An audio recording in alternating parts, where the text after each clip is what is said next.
Hi everyone, hope that you're all doing well. I know that generally on this channel we've been discussing a lot of ancient history from the Near East and the Mediterranean, but I also want to expose you to other amazing cultures and civilizations from all over the globe. So in this episode, we're going to jump across the Atlantic Ocean and venture deep into the heart of Mexico to learn about the fascinating culture of the Olmecs.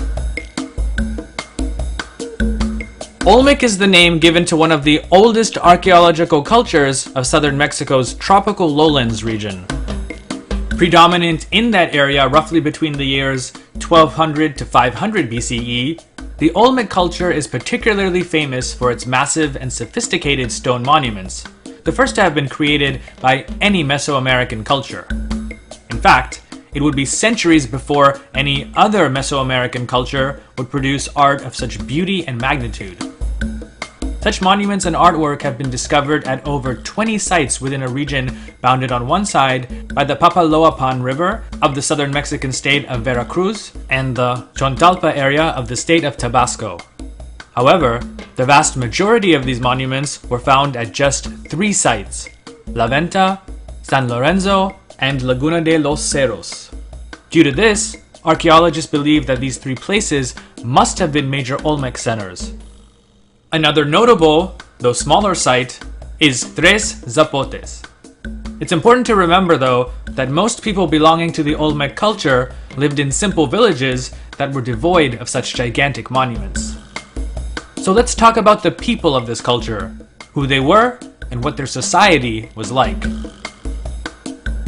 It's been rather difficult for archaeologists to get a lot of definitive answers with regard to Olmec history. Not only because excavating ancient sites is difficult and somewhat dangerous in the tropical jungles of Mexico, but also because the little Olmec writing that we have hasn't been deciphered. The fact, though, that the Olmecs had a writing system shows how advanced they were. In the late 1990s, a tablet-sized object known as the Cascajal block was discovered by workers in the village of Lomas de Tacamichapan in Veracruz, which 3,000 years ago was part of the Olmec heartland. The Cascajal block contained 62 characters that until then were unlike anything yet seen in Mesoamerica. Upon further analysis, archaeologists dated this object to approximately 900 BCE, which if true, makes it the earliest example of writing ever found in Mesoamerica. Not only this, but some scholars believe that it was the Olmecs who first developed the so-called Mesoamerican long count calendar. Though widely used by the Maya centuries after Olmec culture had disappeared, the 6 artifacts with the earliest long count calendar dates were all discovered outside of the Maya heartland, leading many to conclude that it was actually an Olmec invention. Since the calendar uses the concept of 0, then that too would have been discovered and first utilized by the Olmecs as well. It's very likely that, among other things, writing was used by the Olmecs to track commerce. All of the 3 major Olmec centers mentioned earlier were surrounded by valuable resources that were staples of the local economy. For example, La Venta, which is on a major river and adjacent to the coast, had access to large quantities of commodities such as salt, tar, and sources of food from around the Gulf of Mexico. San Lorenzo overlooked a floodplain that provided good farmland and encompassed trade routes linking it to other populated areas. And the third great Olmec center, Laguna de los Cerros, was located just next to the basalt-rich Tuxtla Mountains, which probably provided much of the stone used not only for those beautiful Olmec monuments, but also for more mundane purposes, such as grinding stones, axes, and weapons. The area surrounding these sites also contained ample food for the Olmecs, whose diet mainly consisted of maize, vegetables, fish, and various types of birds, but could also include crabs, shellfish, deer, rabbits, and even raccoons. Archaeologists first began excavating Olmec sites in 1942 at La Venta. The early team was led by Matthew Sterling and Philip Drucker, who began their work at the base of the site's 32-meter-high mound pyramid, where they discovered colored clay floors, jade figurines, knives, and jewelry, as well as burials of people believed to have been royalty. Later research by Drucker and other archaeologists in 1955 provided the first radiocarbon dating for the site, which was approximately 1000 BCE. From analyzing the many large stone monuments that have been uncovered, scholars believe that they have a good idea of how Olmec society and its political institutions may have functioned. Much of the artwork, such as the colossal heads, altars, stelae, and statues, focused mainly on Olmec rulers. This is especially true of the heads, which, contrary to popular belief, were not deities but portraits of Olmec rulers. Individual rulers can be identified by the different motifs that appear on their headgear. The stone heads glorified the rulers while they were alive and commemorated them after their death. So far, 10 colossal heads have been uncovered at San Lorenzo, while 4 have been unearthed at La Venta. Another type of monument were originally identified as altars, but now they're actually believed to have been thrones.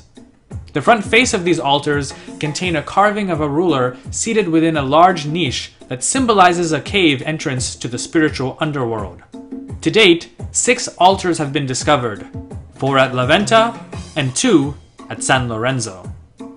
The most common type of Olmec artwork are stelae, which come in all sorts of shapes and sizes.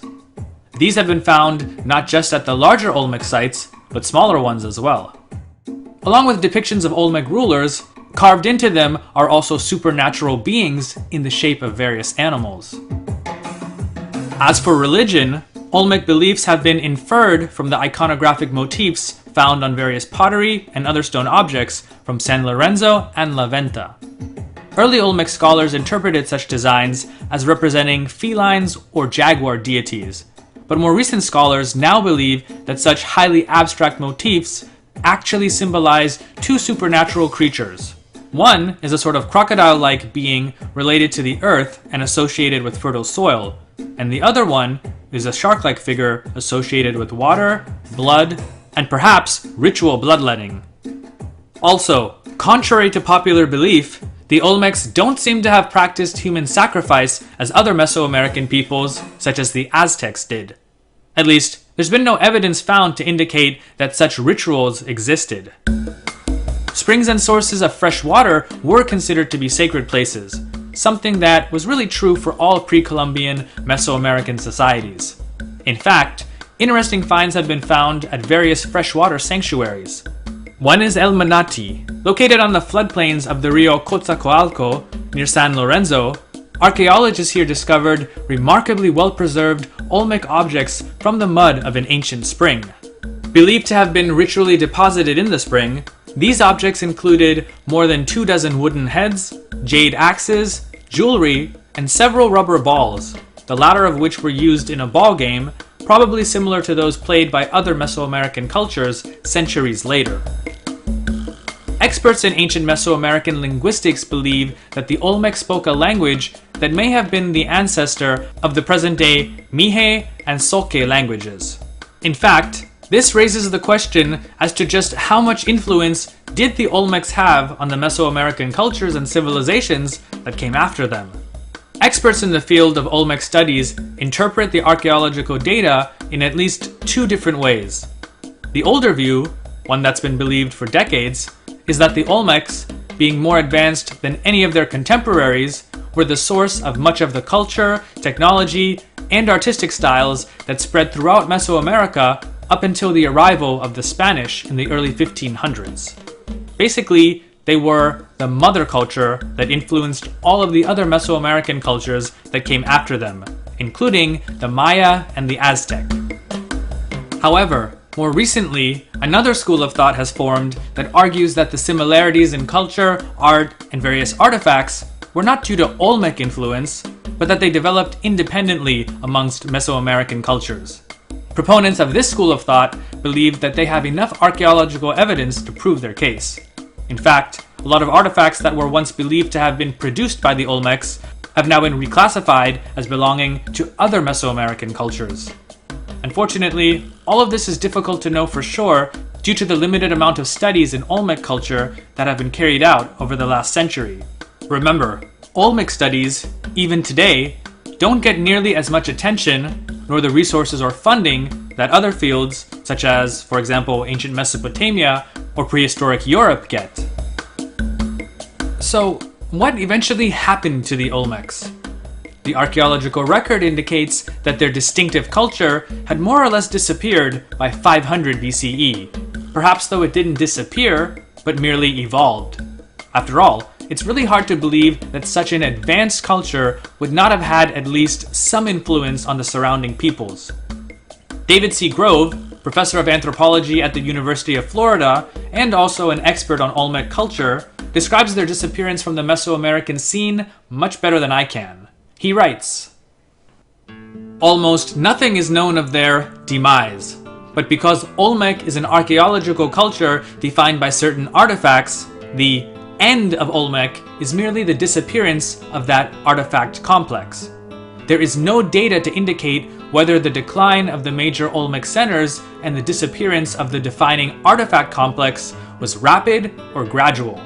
The late pre-classic monuments at Tres Zapotes strongly suggest that over time, the Olmecs simply evolved out of the traits by which they were originally defined.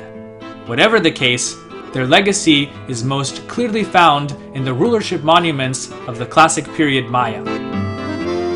So I hope that this short video on the truly monumental culture of the Olmec was useful to you.